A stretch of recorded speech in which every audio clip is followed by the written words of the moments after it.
The Wilson County Sheriff is making bold comments that have now reignited hope for one family searching for answers in the search for their missing loved one. Pauline Diaz disappeared in 2010 after she left work at an HEB in Bexar County. Eyewitness News reporter Addie Guajardo spoke with Diaz's daughter about these new developments.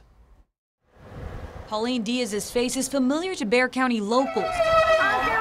Her photo has been plastered around town for more than 7 years as her family searches for her. It doesn't go away. The pain doesn't go away.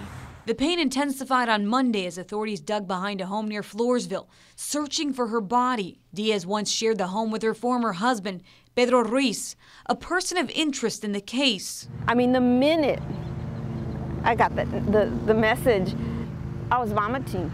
I just got so instantly sick. Wilson and Bexar County officials joined forces after search dogs picked up a scent on the property. Diaz went missing after leaving work at this HEB, located at Southeast Military in Goliad back in 2010. Her daughter Paula Martinez says the Bexar County Sheriff's Office reopened the cold case after they pleaded for help. A special task force, and the investigator that was assigned started from scratch all over again, investigating us. BCSO would not confirm if any new leads helped relaunch the investigation or their role. Monday's search ended with no results, but Sheriff Joe Tackett made it clear he thinks Pedro Ruiz knows where Diaz may be. Pedro is still a person of interest.